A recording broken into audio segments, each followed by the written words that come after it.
name's Mary Kate Myers. Thank you all for joining us today. We will be starting in just a moment, but first we wanted to take the time to acknowledge that during this session, there may be some activating conversations, and we really encourage you all to take care of yourself and engage in any self-care regulation that you need. This session will be recorded and available to you all to watch later, and we've also provided resources in the resource section of the Sweetie page. In these resources, there's also specifically mental health resources that you may find appropriate to use. Again, we encourage you to take care of yourself and hope you're having a good time at the 2022 Sweetie. And with that, I'll turn it over to my co-host. Hello and howdy. My name is Shaylee Pietmeyer. I utilize pronouns she and her. We'll kind of go more into depth of who we are and why we're talking about this specific conversation today when we do icebreakers, but it's good to be here. I'll give it back to you, Mary Kate. Thanks so much.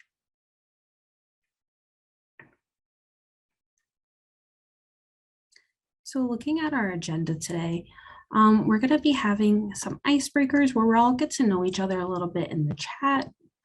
We'll be looking at our objectives for today, as well as exploring what is a hard to reach population. We'd really like to ground that with you all.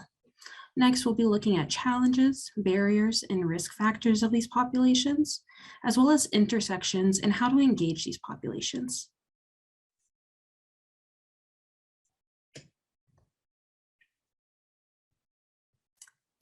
In the chat, please share your name, your role, your pronouns, your state, and which Division X pet you feel like you are today.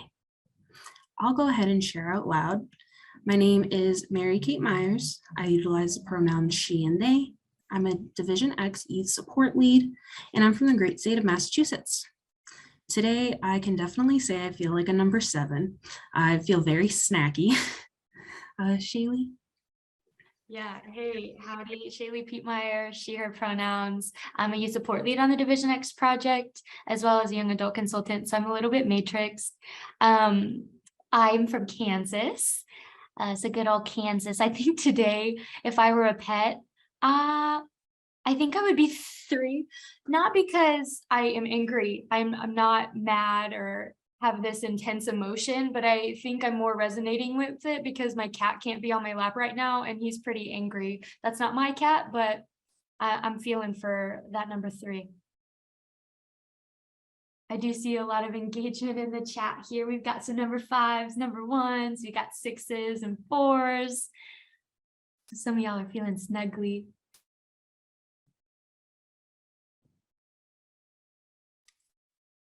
Yeah, and we encourage everyone to continue sharing, but just for time, we'll move on to our objectives today.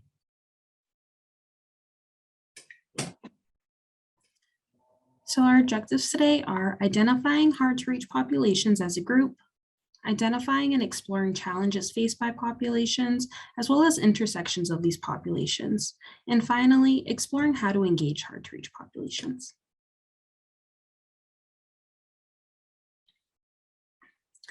So we'd like to do some level setting as a group, and we'd like to explore what is a hard to reach population. In the chat, please share how do you define a hard to reach population, and what are some hard to reach populations that you know about? And Shaylee's also posted those in the chat for you all.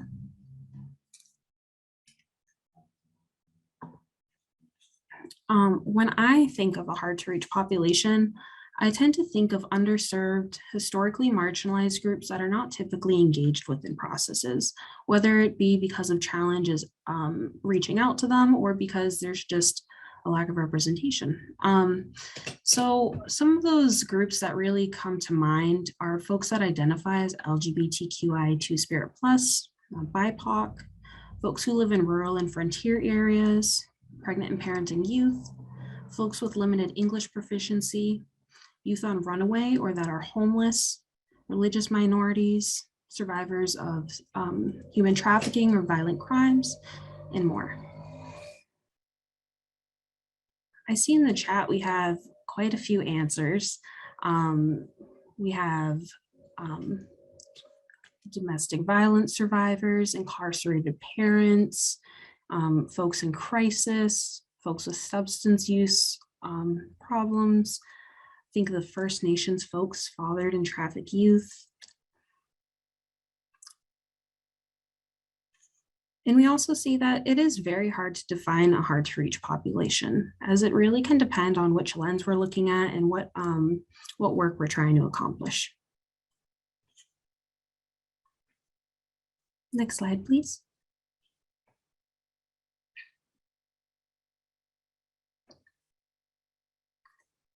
So we encourage you all to come back to the slides to read through these statistics in a little more detail if you'd like, but we're just gonna highlight a few. So about 30% of youth in foster care identify as LGBTQ+, and 5% as transgender, in comparison to 11% and 1% of youth not in care. Now, we gotta think, we really need to find ways to not only support folks, but really make them feel heard and seen. An estimated 20% of young adults who are in care become homeless the moment they're emancipated at the age of 18. And nationwide, 50% of the homeless population spent time in foster care. And according to 2018 data, Black children were 13.71% of the population, but 22.75% of the children in foster care. And American Indian, Alaska Native children account for less than 1% of the general population, but they make up 2.4% of children in foster care. And I'll pass this over to Shaylee. Thanks, Mary Kate. So I did want to highlight that all of the things that you see here that we're talking about, the challenges, the barriers, the risk factors, it's certainly some of them, right? But it's not limited to. And so if we're missing something, please know that there are definitely more into this category, because as you shared in the comments, right, it's hard to define what a hard to reach population is. When thinking through some of the additional like challenges or barriers or risk factors that Mary Kate had spoke towards, thinking through like our immigrant or undocumented status youth, or young people, or in general, we see that there's a significant increase from our fiscal year of 2020 to 2021. There's a 798% increase of referrals that are for unaccompanied children. Thinking through people with disabilities or just diverse abilities, 14 to 47% of children and youth in foster care have a disability or chronic illness. And thinking through like those behavioral health type needs. I'm not going to read everything on the screen because you will get the PowerPoint by the end. And we do want to be cognizant of time and really have that authentic conversation with you all, but wanted to highlight some of these statistics for you when having these kinds of conversations. I'll give it back to you, Mary Kate. Thanks so much, Shaylee. So I stand before you all today as a queer young adult who has chronic mental health problems as well as learning disabilities, who's overcome chronic homelessness and sexual exploitation. I am the child of a disabled veteran who also has chronic mental health needs and limited education. I share this to raise a few points. One, being that you can never really judge a book by the cover. When we're asking to engage folks, there's very much a chance that they're experiencing more than just one challenge. I also share this to say there's a lot of intersectionality that occurs within these populations. For example, when I was homeless, I was focused on securing food, housing, and security. I wasn't really focused on going to school, or when I went to apply for employment, I was denied, whether it be because not having a mailing address or not having the proper apparel. So some other intersections that we want to highlight, but definitely not limit to, is the fact that LGBTQ youth of color are disproportionately overrepresented and stay longer in child welfare systems, while also having an increased risk of experiencing discrimination and violence compared to their peers. Pregnancy and parenthood are common among youth experiencing homelessness. About 1.1 million children have a young parent who experienced homelessness in the past year.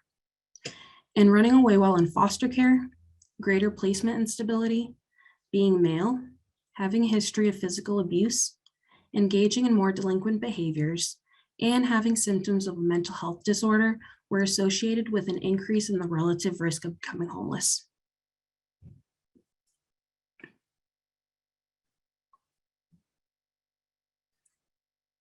So now that we did some level setting and we worked through kind of identifying who some of these populations are and some of those challenges that and risk factors that they inherently face, we are hoping to look to you all to identify strategies to engage hard to reach populations. We encourage you all to share in the chat and when the time comes to come off mute. We'll just be highlighting a few of these examples while you all start sharing your thoughts. So some of those key pieces when we're engaging hard to reach populations that can typically be shared across populations is being accommodating and flexible, really working with what's already there, meeting folks where they're at. Maybe folks need technology assistance, transportation, childcare, or maybe they need to meet outside of regular business hours. It's also important to provide ongoing training for staff. To really be able to support folks that we're working with and engaging, we need to have educated staff. Some of that training can be created with folks with lived experience in these populations to be the most credible. It's also important that we review policies and identify places that we may be causing unintentional harm. It's also important to combine jurisdictional resources, really making sure that we're not siloing folks off, but really getting creative with our funding, with our engagements, etc. And I'll pass this over to Shaylee. Thanks, Mary Kate. I wanted to uplift a few things. Thinking through some of the things that have been heard today throughout other sessions. We don't want to be too duplicative, but still want to highlight the importance of said things. So thinking through like compensation. So like within a work area and work environment, thinking through like it's transformational, right? It's not transactional. So highlighting that importance. Thinking through like continued communication. We've talked and heard a lot about the importance of partnership, right? That's part of prioritizing this SWEVE conversation and Expo, but thinking through like the authentic engagement. It's not like a checkbox mentality, asking about preferred pronouns or asking how they identify themselves and affirming that and thinking through the cultural environment that they might be in and understanding that and having that like authentic relationship built so you can have those conversations with them. And then also thinking through some of that relationship building type aspects too. So I wanted to highlight some of those. And I do see some of those comments that I want to uplift. So like being personable while being professional, absolutely. Meeting people where they are. But I am going to pass to Mary Kate. Thanks so much, Shaylee. So as we encourage you all to continue sharing some strategies that either you have used or you think may be beneficial while trying to engage some of these hard to reach populations, we also wanted to highlight that what may work with one community may not work with another. Things really need to be tailored to each individual. That includes from state to state. There may be a difference. Folks in rural and frontier communities in one state may face different challenges than another. So really making sure that we're focusing on the feedback that is provided from folks with lived experience and tailoring our services. I see in the chat, some folks also are sharing there needs to be a shift from risk aversion and towards a culture of learning, really having that opportunity to be wrong, having that safe space where folks can ask questions, meeting people where they are, having flexibility, compassion, and empathy. I also see professionals should be aware of the power they hold when approaching individuals. For example, rather than saying you need to do this, what would you be able to do, etc. Not everyone fits in the same shoe. Thanks. There's also challenging the beliefs held around self-efficacy. Yeah, and I think the only thing that I would add, and then I'll hand it back to you, Mary Kate, is that when thinking about hard to reach populations and how to engage them, there's a lot of trauma that goes in with both the cultural environment that young people or people in general that fall into these minority type populations could be experiencing. And there's a lot to unfold or a lot to unlearn on both accounts of a person in this minority population, or to learn how to engage, how to trust or think through the type of engagement that we would like to see. And so thinking through all of that, there's a lot of challenges and barriers, which is why we want to kind of have a conversation about this. But Mary Kate, I'll pass back to you.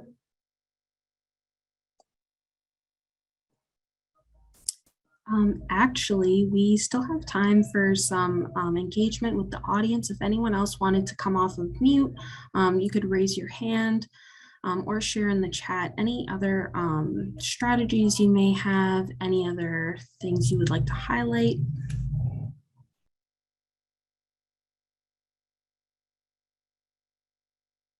There's a hand up for a person named Taylor Ford. Thank you. I think one thing is important when we're thinking about like strategies is also, are we saying that they're hard to reach because of our own bias or our comfort, right? So also making sure that we're thinking about that. Because we can come up with this great list of strategies, but if I am uncomfortable with this particular group or I have this bias, it's always going to be easier for me to say, well, that's the hard to reach group. Somebody else is going to have to work on that. So really taking that into account as well. Thank you so much for that, Taylor. Zoe, I see your hand. Yeah, thank you. And I think, this might have been said in some ways, but I was recently at a training that involves sort of a new program between law enforcement and our social work community around group violence in our community. And one of the speakers talked about the fact that, in a space with a police officer and a social worker, oftentimes our young people, speaking of that specific population, but also they become adults, right? They have harder feelings towards social workers than police officers because they've been lied to so many times in their lives around sort of promises that we make. And I think we do that with all of the best intentions, things that we intend to do or we hope will happen. But when they don't come to fruition, they come off to our populations as a lie. And just really being cognizant of having to rebuild that trust because of that. Thank you. Thank you. I've got Jeremiah and then Gray. I don't know whether anybody alluded to this. It has to do with the immigrant population, the Hispanic population, the Arab and Chaldean population, and especially those who are finding it difficult to let go of their culture because it is part of their historical and part of their existence. And that of religion is very, very key to them. So it's not in a place to judge that if they have to live in America, then they have to attune to American culture. No, it's part of their culture. Just like in American, there is a African-American culture and urban culture. So we have to respect that as social worker, we have to a neutral place to stay. We are not representing the system and we are not representing the government. Rather, we are trying to connect these people to available help in the community and what they need in the community in order for their children and the people affected to be cared for or to become socially contributive and supported. So that is one of the things I just want to highlight. Thank you so much for that, Jeremiah, because we're humans first, right? And we can't leave our culture at the door when we're trying to do things. And that goes for even when we're, as a young person with lived experience or as a person that's showing up. So I thank you for that. That was beautifully said. Gray, I'll pass it to you. Yeah, thank you. I think this is a really important topic and centers around the discussion of language, which sort of underpins our ideas about what we think about people who are different than us. And so the phrase, like using the phrase hard to reach, I think it's actually, I feel like it was accurate to read the subtext as like, these are the people who won't do what we want them to do. And so if we think we need to start thinking about our language and how we can use things differently to think, it's also like assuming, wow, I have no idea why this would be. there's no, so the historical context, using words that are less sanitized and reflecting them back to the people that we're working with outright, and acknowledging the history that exists instead of just trying to pretend, that it doesn't, I think is a great strategy, as well as, empathy and compassion, and the recognition that people just aren't going to do things on the timeline we want them to do them.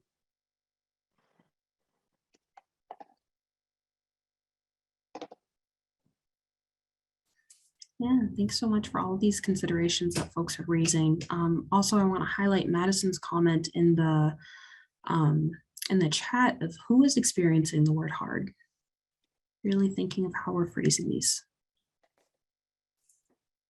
I also see in the chat, some folks are interested in how hard to reach individuals can influence systemic change, how to get full representation of those impacted to design and be at the table.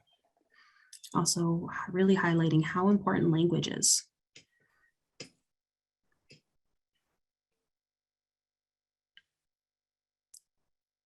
As well as how sometimes involving law enforcement could further alienate many communities potentially, and considering all of the historical trauma that's inflicted by these systems.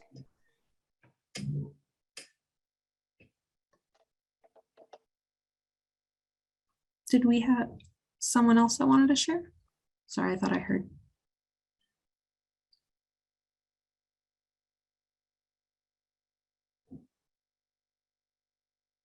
I could jump in a little bit.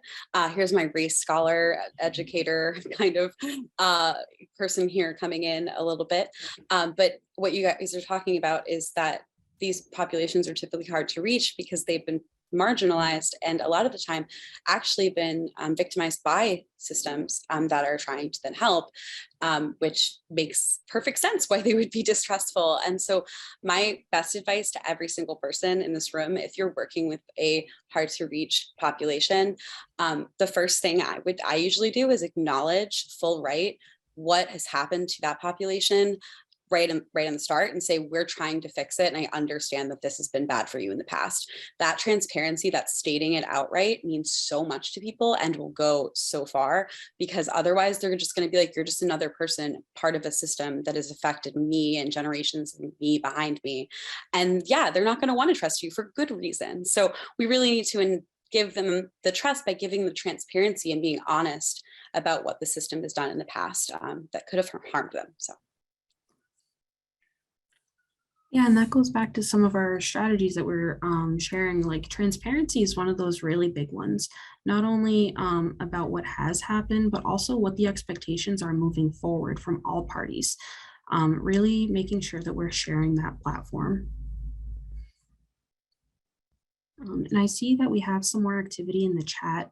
We would just like to share that there are, right before we run out of time, we just like to share that there are some resources available under the resource section, and this will be recorded. So if anyone has any questions that they want to refer back to, you can. And I'll turn this over to Shaylee for any last words.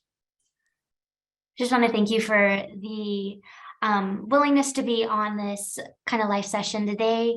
And thank you for the open conversations, all of the chats and the contributions. As Mary Kate said, there is resources in the little briefcase or resource tool area of SWEVE. If there are questions, you can always ask questions and we will do the best we can to answer them to the best of our ability. And we're looking forward to continuing these types of efforts and conversation. Thank you all and have a wonderful day.